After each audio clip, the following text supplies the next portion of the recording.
সূৰ্যৰ প্ৰভাৱত ছালত পৰা কলা দাগ অৰ্থাৎ ছানবাৰ্ণ কেনেকৈ দূৰ কৰিব পাৰে আপুনি জানেনে? যদি নাজানে, আজি আমাৰ এই বিশেষ প্ৰতিবেদন আপোনাৰ বাবে।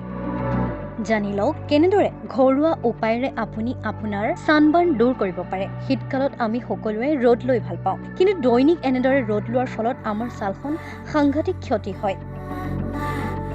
যিহেতু গৰমৰ দিনত ৰ'দৰ তাপমাত্ৰা খুবেই অধিক প্ৰখৰ হয়। প্ৰখৰ ৰ'দে আমাৰ মুখত কিছুমান কলা দাগৰ সৃষ্টি কৰে, যাক আমি ছানবাৰ্ণ বুলি কওঁ। কিন্তু আমাৰ বহুতে হয়তো নাজানে যে ৰ'দত বহি থকাৰ ফলত হোৱা কলা দাগ ঘৰুৱা উপায়েৰে দূৰ কৰিব পাৰি। আজি জানি লওক তেনে কেইটামান ঘৰুৱা উপায়। নেমু টেঙাৰ ৰস মুখৰ ওপৰত হোৱা কলা দাগ বা ছানবাৰ্ণ দূৰ কৰাত সহায় কৰে নেমু ৰসে। যিহেতু নেমু টেঙাত প্ৰচুৰ পৰিমাণে ভিটামিন চি থাকে। চি ছালৰ ওপৰত পৰা কলা দাগ সহজতে দূৰ কৰিব পাৰে। ইয়াৰ কাৰণে আমি নিশা নেমু ৰসৰ লগত ভিটামিন ই তেল মিহলি কৰি দাগৰ ওপৰত লগাই শুই থাকিব লাগে। দেখিব আপোনাৰ ছালখন সুন্দৰ আৰু পৰিষ্কাৰ হৈ পৰিব। বিলাহীৰ ৰস মুখত পৰা কলা দাগ অতিৰিক্ত পৰিমাণত যদি হয় তেন্তে আপুনি বিলাহীৰ ৰস ব্যৱহাৰ কৰক। বিলাহীৰ ৰসে আমাৰ ছালৰ ওপৰত প্ৰাকৃতিক ব্লিচিঙৰ কাম কৰে। দৈনিক বিলাহীৰ ৰস ব্যৱহাৰ কৰিলে ছাল পৰিষ্কাৰ হোৱাৰ লগতে কলা দাগো নোহোৱা হ'ব। গ্ৰীণ টি মুখৰ কলা দাগ দূৰ কৰাৰ কাৰণে খুব উপযুক্ত উপাদান হৈছে গ্ৰীণ টি।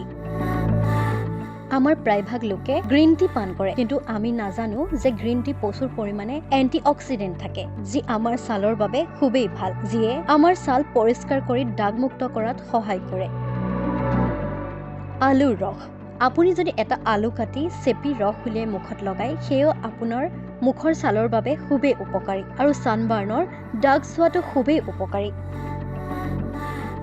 আমাৰ এই বিশেষ প্ৰতিবেদনত কোৱা উপাদানসমূহ ব্যৱহাৰ কৰোঁতে কিন্তু সাৱধানো হ'ব, কিয়নো সকলো লোকৰে ছাল একেই নহয়। ব্যৱহাৰ কৰোঁতে কিছু লোকৰ এলাৰ্জিও হ'ব পাৰে, সেয়ে বিশেষজ্ঞৰ পৰামৰ্শ লোৱা উচিত।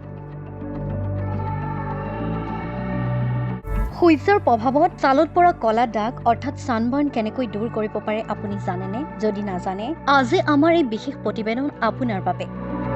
জানি লওক কেনেদৰে ঘৰুৱা উপায়েৰে আপুনি আপোনাৰ ছানবাৰ্ণ দূৰ কৰিব পাৰে। শীতকালত আমি সকলোৱে ৰ'দ লৈ ভাল পাওঁ, কিন্তু দৈনিক এনেদৰে ৰ'দ লোৱাৰ ফলত আমাৰ ছালখন সাংঘাতিক ক্ষতি হয়।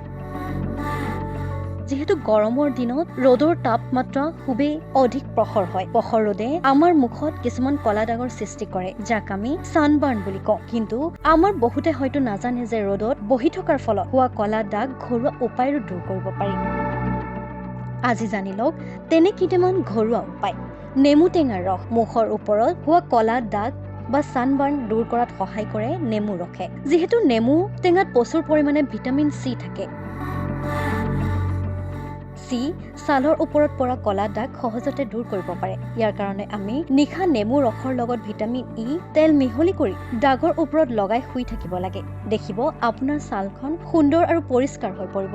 বিলাহীৰ ৰস মুখত পৰা কলা দাগ অতিৰিক্ত পৰিমাণত যদি হয় তেন্তে আপুনি বিলাহীৰ ৰস ব্যৱহাৰ কৰক। বিলাহীৰ ৰসে আমাৰ ছালৰ ওপৰত প্ৰাকৃতিক ব্লিচিঙৰ কাম কৰে। দৈনিক বিলাহীৰ ৰস ব্যৱহাৰ কৰিলে ছাল পৰিষ্কাৰ হোৱাৰ লগতে কলা দাগো নোহোৱা হ'ব। গ্ৰীণ টি মুখৰ কলা দাগ দূৰ কৰাৰ কাৰণে খুব উপযুক্ত উপাদান হৈছে গ্ৰীণ টি। আমাৰ প্ৰায়ভাগ লোকে গ্ৰীণ টি পান কৰে, কিন্তু আমি নাজানো যে গ্ৰীণ টি প্ৰচুৰ পৰিমাণে এন্টি অক্সিডেন্ট থাকে, যি আমাৰ ছালৰ বাবে খুবেই ভাল, যিয়ে আমাৰ ছাল পৰিষ্কাৰ কৰি দাগমুক্ত কৰাত সহায় কৰে। আলুৰ ৰস আপুনি যদি এটা আলু কাটি চেপি ৰস উলিয়াই মুখত লগায়, সেয়াও আপোনাৰ মুখৰ ছালৰ বাবে খুবেই উপকাৰী আৰু ছানবাৰ্ণৰ দাগ চোৱাটো খুবেই উপকাৰী। আমাৰ এই বিশেষ প্ৰতিবেদনত কোৱা উপাদানসমূহ ব্যৱহাৰ কৰোঁতে কিন্তু সাৱধানো হ'ব, কিয়নো সকলো লোকৰে ছাল একেই নহয়। ব্যৱহাৰ কৰোঁতে কিছু লোকৰ এলাৰ্জিও হ'ব পাৰে, সেয়ে বিশেষজ্ঞৰ পৰামৰ্শ লোৱা উচিত।